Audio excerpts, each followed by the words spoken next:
नमस्कार दोस्तों, मैं ललन कुमार स्वागत करता हूं आप सभी का मेरे YouTube channel SBI life insurance advisor में। यदि आपने SBI लाइफ का स्मार्ट चैम्प इंश्योरेंस प्लान को ले रखा है, पॉलिसी लेते समय आपने एक बड़े अमाउंट का चुनाव प्रीमियम के रूप में कर लिया।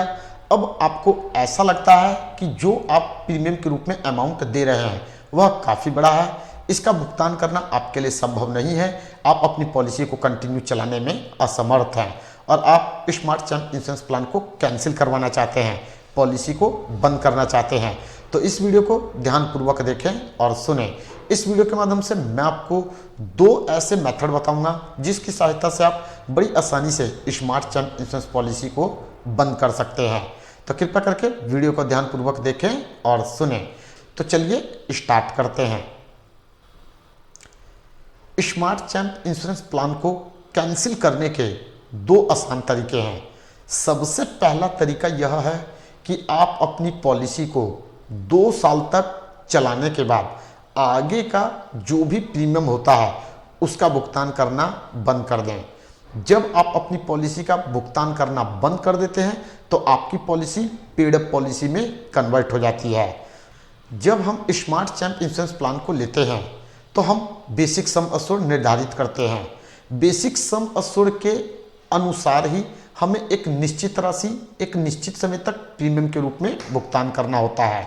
यहाँ जब हमने 2 या 3 साल तक प्रीमियम का भुगतान किया और उसके बाद प्रीमियम का भुगतान करना बंद कर दिया, तो जितना अमाउंट हमने प्रीमियम के रूप में दिया उतने अमाउंट के हिसाब से जो भी हमारा बेसिक सम अश्योर्ड बनेगा उस अमाउंट के बराबर कंटिन्यू पॉलिसी टर्म के अंत तक रिस्क कवर का लाभ हमें मिलता रहेगा।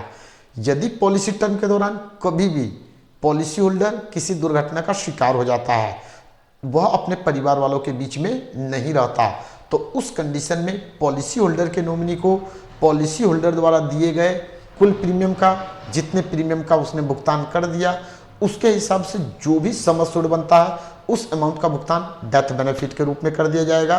पॉलिसी कंटिन्यू चलती रहती है। पॉलिसी टर्म के अंत में जो बच्चा होता है जिसके नाम पे हमने पॉलिसी को लिया है उसे जो भी मैच्योरिटी बेनिफिट होता है जिसे हम सर्वाइवल बेनिफिट कहते हैं वह 4 बराबर इंस्टॉलमेंट में दे दिया जाएगा। लेकिन यदि पॉलिसी होल्डर पॉलिसी टर्म के अंत तक सर्वाइव करता है तो जो सर्वाइवल बेनिफिट का लाभ होता है वह पॉलिसी होल्डर को मिल जाता है। दूसरा तरीका यह होता है कि आप अपनी पॉलिसी को सरेंडर कर दें। पॉलिसी को सरेंडर करने के लिए आपको SBI लाइफ इंश्योरेंस के ऑफिस में जाना होता है, वहाँ के ब्रांच मैनेजर से मिलना होता है, उससे सरेंडर फॉर्म मांगकर उसमें जो भी जानकारी आपसे पूछी गई है उसे सही सही भरना होता है। सरेंडर फॉर्म के साथ आपसे जो भी डॉक्यूमेंट मांगा गया उन डॉक्यूमेंट को लगाकर उसे आपको जमा करना होता है। जब आपका सरेंडर फॉर्म एक्सेप्ट कर लिया जाता है तो जो भी आपका सरेंडर वैल्यू होता है उसका भुगतान आपको आपके अकाउंट में कर दिया जाता है। यहाँ आपको ध्यान देना है कि जब आप पॉलिसी को सरेंडर करते हैं तो आपको सरेंडर वैल्यू के रूप में आपने जितना भी अमाउंट दिया है उसका कम से कम 30% मिलता है। मिलने वाला सरेंडर वैल्यू के रूप में अमाउंट कितना होगा यह इस बात पर डिपेंड करता है कि आप अपनी पॉलिसी को कितने साल तक चलाने के बाद सरेंडर कर रहे हैं। यानी कि यदि आप पॉलिसी को सरेंडर करते हैं तो इसमें आपको एक बड़े अमाउंट का नुकसान होता है। इसलिए हमारे पास पहला ऑप्शन जो कि पेड अप पॉलिसी का है यह बेहतर विकल्प है। यहाँ पर हम प्रीमियम का भुगतान करना बंद कर देते हैं तो पॉलिसी टर्म के अंत में जितना भी पैसा हमने प्रीमियम के रूप में दिया है और उस पर जो भी बोनस बनता है उसका भुगतान हमें कर दिया जाता है। उम्मीद करता हूँ इस वीडियो के माध्यम से आप लोगों को यह जानकारी मिल चुकी होगी कि किस तरीके से आप अपने स्मार्ट चैम्प इंश्योरेंस प्लान को बंद कर सकते हैं।